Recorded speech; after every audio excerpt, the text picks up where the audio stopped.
بسم اللہ الرحمن الرحیم۔ السلام علیکم ورحمۃ اللہ وبرکاتہ۔ ناظرین کرام، آزادی کے جشن کا مہینہ آن پہنچا ہے اور ہم پاکستانی جو ہیں وہ چاہے اپنے ملک میں رہتے ہوں یا بیرون ملک قیام پذیر ہوں، ہمیشہ ہی اس جشن کو بڑے جوش اور خروش کے ساتھ مناتے ہیں۔ ہم خوش ہیں کہ ہم ایک آزاد ملک میں رہتے ہیں یا ایک آزاد ملک کے شہری ہیں، اس کی شہریت جو ہے وہ ہمیں حاصل ہے، اس پہ ہونا بھی چاہیے، ایک بڑا فطرتی سا عمل ہے۔ آزادی کی تحریک، آزادی کے لیڈرز اور ان سے وابستہ داستانیں کبھی کبھی بالکل افسانوی سی لگتی ہیں۔ وہ لوگ جنہوں نے اپنی قوم کی آزادی کے لیے اپنی ذات کو مٹایا، اور پھر پاکستان ان کے حصے میں آیا جنہوں نے اس آزادی کو اپنی تجوریاں بھرنے کے لیے استعمال کیا، اور جذباتی عوام کے حالات بد سے بدتر ہوتے گئے۔ آخر کیوں؟ اس کی سب سے بڑی وجہ غلامی کی وہ روش ہے جس کی عوام برطانوی راج سے عادی ہو چکی تھی۔ وہ نظام، وہ طریقہ کار، وہ لائحہ عمل جو ایک سامراجی حکومت نے جس کا ہمیں عادی بنا دیا، جسے بدلنے کے لیے جو شعور چاہیے تھا وہ بیدار نہیں ہوا، کیونکہ اس شعور کو بدلنے کے لیے جس تعلیم اور جس نظام تعلیم کی ضرورت تھی اسے بدلا نہیں جا سکا، جس کے بدلنے کے لیے جس لیڈرشپ کی ضرورت تھی وہ میسر نہیں آئی۔ افسرشاہی ہو یا عمال حکومت، خود احتسابی کا جو احساس ہے وہ نہیں پایا جاتا۔ نہ انہیں جو عوام کے ٹیکس کی تنخواہ لیتے ہیں، اور نہ انہیں جو عوام کے اعتماد کے ووٹ پر اور وعدے کر کے حکومت میں آتے ہیں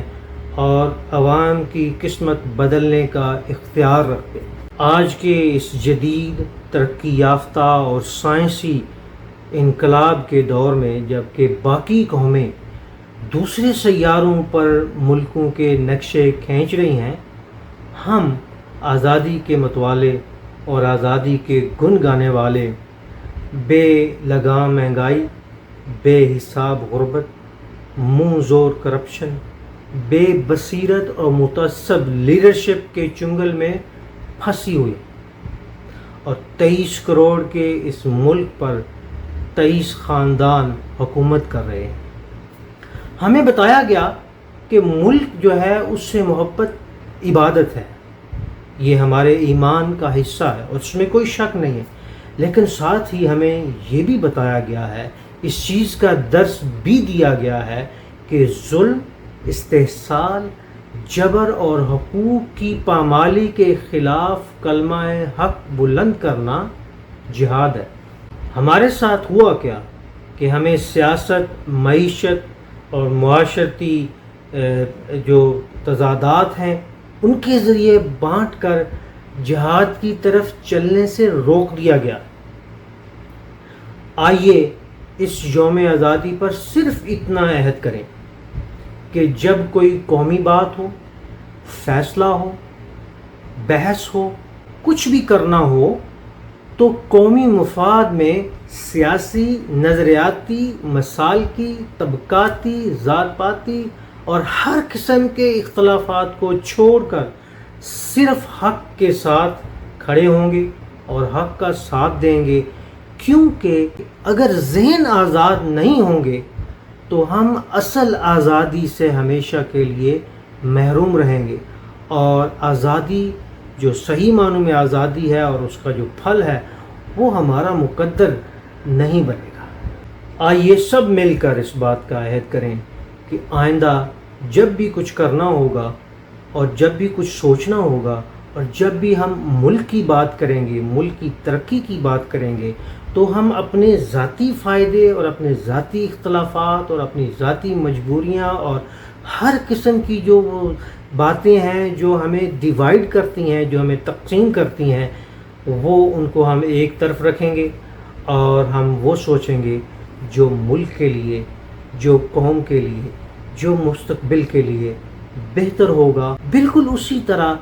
جس طرح ان لوگوں نے سوچا اور ایک معجزہ کر دکھایا ملک حاصل کر کے، جن کی باتیں آج ہمیں افسانوی لگتی ہیں۔ انہوں نے اپنے مال سے، انہوں نے اپنی سہولتوں سے، اور انہوں نے ہر قسم کی جو ان کے پاس آسائشیں ایسی تھیں وہ ان سے دستبردار ہوئے اور ملک کا سوچا، اور 7 سال کی ایک مختصر مدت میں ایک ایسے ملک کو دنیا کے نقشے کا جھومر بنا دیا جو دنیا کا واحد نظریاتی ملک ہے، اور جس پر اللہ کی رحمت ہے، جس کو نبی کریم صلی اللہ علیہ وسلم کے دین کا نام دیا گیا ہے، مملکت پاکستان،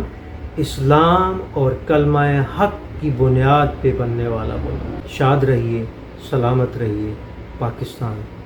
زندہ باد۔